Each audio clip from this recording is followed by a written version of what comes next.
So, hello everyone, my name is Gabe, and today we're talking about nuclear energy. And you may ask yourself, what is nuclear energy? And pretty much the process is an atom is split, then that atom that is split, all the energy from it produces heat, and that heat is used to boil a lot of water, way more than what's in that pan, and then the steam from that is used to turn these massive turbines, and that just creates electricity, and that electricity just kind of goes to whatever. And this is pretty much like the outside view of what a nuclear plant looks like. Here you can see those giant towers.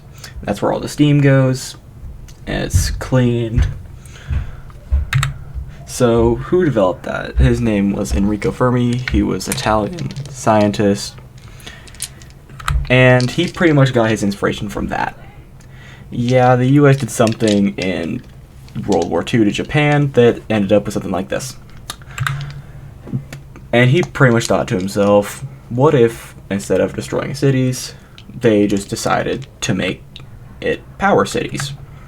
And he built his first plant here. Technically not in the middle of the city, but outside of it. And that's what that looked like. But you may ask, why would we use this? Like, what are the benefits of it? Well, first benefit, it doesn't burn fossil fuel. So, fossil fuels, once they're done, they're done. And they're not coming back. So if you run out, well then what?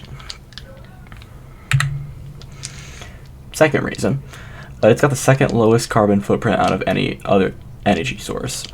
It's only beaten out by hydropower, which doesn't really produce carbon because it's water. Third reason, the fuel rods can be recycled, so you aren't really creating a whole lot of waste, and yeah. And those are only a few benefits of nuclear power. There's a bunch more, like it doesn't take up very much space, the fuel's super efficient, stuff like that. But how come people really don't hear about nuclear energy as such a crazy, lucrative way to solve the energy crisis people are having? Well, that's why. There was kind of an incident at 3 Mile Island right outside Pennsylvania. And it's pretty much the big reason why at least the US doesn't use nuclear energy as commonly as it did. Or at least why it didn't grow with other sources.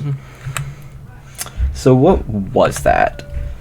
So here is a diagram of pretty much how a nuclear plant works and what goes on the inside. Here, it pretty much starts over here, and those fuel rods come down. That'll start the reaction, and then that'll heat up this blue water around it.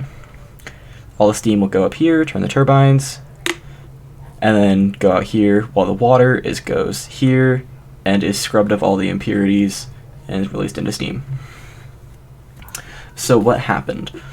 These fuel rods, these are the fuel rods, and one time they were working like normal, but they just didn't go back up. So normally they come down, and when you want to stop it, they go back up. They just didn't. So the computer did what it was supposed to do and shut the system down. But the next morning, scientists came in, and they realized their system was off. But they had a sticky note covering up the light that said, hey, something's wrong. So they just turned it back on, which, with no new water being cycled in because the system was off, it got pretty hot. About that hot. And people, like the press, got word of this, and when you are living probably around 2 miles away from something that got this hot, with a lot of radiation being emitted, Pretty much the U.S. public decided to that. And there wasn't really a huge,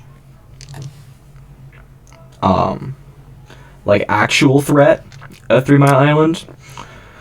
There was one report by a news helicopter that they got, radiations that would be enough to kill, 3 elephants in minutes. But they flew right over the reactor and got the reading from the actual reactor itself and not the area around it. The area around it was pretty much about X-ray at the dentist level radiation, which it's still not great to be around that.